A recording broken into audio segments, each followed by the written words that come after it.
Hi guys, this is Shanna Kramer. This is week 2 of Watercolor for the Complete Newbie.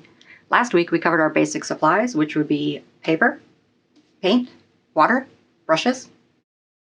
And this week I got a few questions, so I'll answer the questions and then I'll give you an assignment for the next week.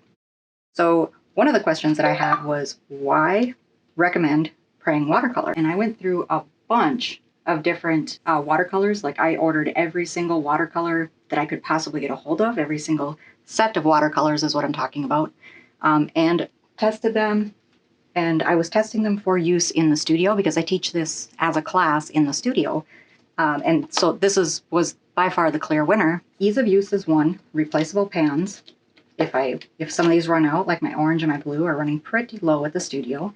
So I did order some more. I can just replace those because we have the color names, which makes it easy to tell people which color to use, since you can't always tell. The purple, the black, the blues, they look pretty similar. Richardson, by the way, came in second. The Prang still did win. I did get a mention about the Winsor & Newton, the Cotman sets, and yes, I did test the sets and they did not win for this reason. Being that this is studio use, we're going to be shuffling these things around all the time, and somebody's going to have to clean it up. We also have a liquor license in my studio, so people are drinking, things get bumped, things get knocked around. This is a daily chore that I did not want, so that's why we didn't go with Coppin. I have a couple of assignments for you today. And as far as which watercolors to get, if you don't get Prang, you can get whatever you want, whatever's available to you. The key is I just wanted you to get a set so that you have a variety of colors available that work together. Because if you're out there picking out random colors, and this blue, that red, that yellow, they may not work together as well. And if you get them in a set, they're going to work together because somebody else has already chosen colors. So my assignments for you today: take out your paper. You probably picked up the block, and I'll show you how to remove a page from the block. Any flat tool will do. It doesn't need to be a sharp tool. In fact, I'm using the not sharp end. The paper stacked up. I'm just getting that top one. Peel that sheet off of the block.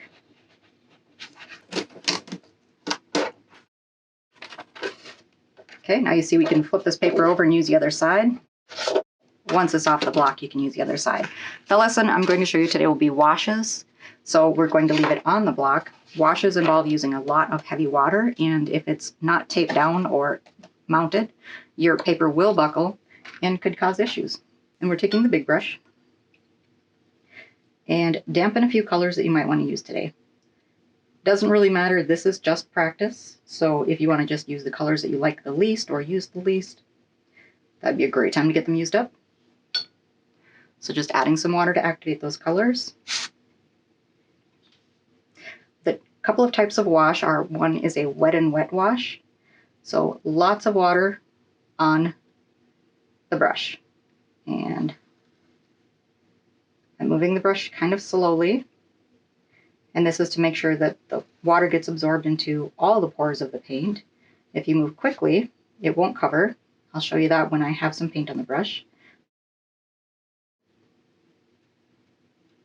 Okay, and if you go over this a couple of times and you can make sure it's even.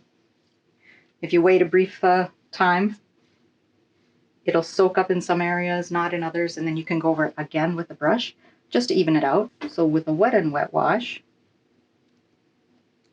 go ahead and pick up some of my purple here. There, and you can see how that color bleeds. Isn't that nice? Next color.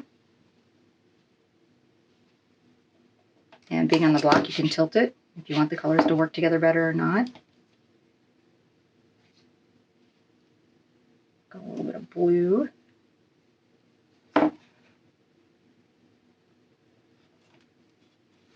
Okay, and these will bleed into each other because water goes where water is.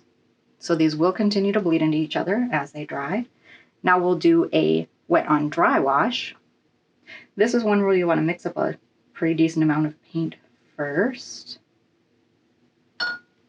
And I probably mentioned last time that gravity is your friend here. Put something under one edge, so then we've got the water tilting down. I'll pick up another color here. Make sure you have your watercolors mixed up in advance that you'll be using for your wash. Because once you start putting paint to paper, you have to move at a steady pace fairly quickly so nothing can dry out. So now I'm taking my brush, picking up some of that first color, and then I'll start my wash. So I'm moving slowly across the page, picking up the next color. Again, slowly across the page, next color. And if you ever need to add water to your wash, do that carefully. So I'm dunking my brush in water and then dragging it along the edge of the cup. And now going to the wash, because water doesn't have the same consistency as your paint, and it can cause blooms to go back up into your paint. Okay, and then I'm going back into the watercolor. So one thing that I'm doing here that I do want to point out to you is I'm starting at the top, working my way down, never going back up, only down. All right, and the reason is because if you touch this when it's partially dry, you'll get blooms, you'll get variations in your wash that maybe aren't meant to be there. So to get a nice smooth wash, start at the top, work your way down slowly, don't go back up. Okay, that's the second type of wash I wanted to show you. Third type of wash is a variegated wash. And I'll get a couple more colors mixed up right here. Get a little more of that purple,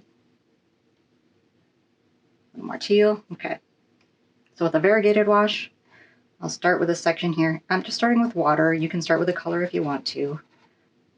This is going to be a little bit different. So we're still starting at the top, working our way down.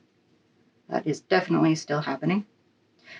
Difference is we're working with a few different colors, and this will be a few different consistencies possibly as well. So this will be a little bit more challenging.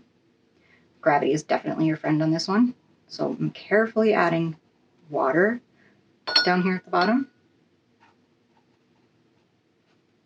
trying to keep the consistency. And try to keep it as even as you can, just because if this area starts to dry while you're working over here, it's never going to have the same finish. Okay, you get a little bit more freedom with a variegated wash just because it's already so different colors that if you come back up here with another color later, sure, you might get some variation in your finish, but it will be a little less noticeable due to the amount of colors that you're using. Okay, drag the brush along the edge of the cup, get some clear water, and I'll just let that fade off near the edge. Okay, that is my third type of wash. Now, the last lesson for today, and this one I want you to practice before next week, we're doing some stripes of colors. Keep them as close to each other as you can without touching. That's the key. This is about brush control. And I'll want probably a few more than 3 colors here. So go ahead and prep a few colors. All right, and then here's what I'm doing. I'm doing one color, next color, next color, next color, next color. So they're touching and they're bleeding into each other. And I want you to try to do this without getting any blooms, without getting any back runs of colors. So I'll start with my first color. Pick up the second color. Pick up the third color. Now try to get as close as possible this time without touching. You can probably even get closer than that. I'm on my third cup of coffee, so I probably can't. Hands are getting a little shaky. So,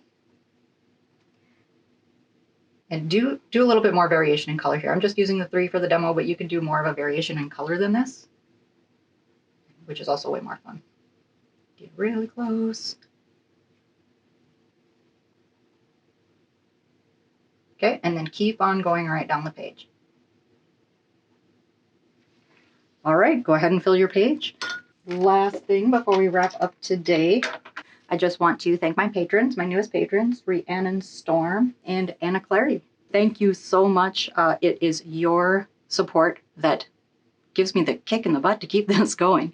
So thank you very much, and I'll see you next week with the next lesson.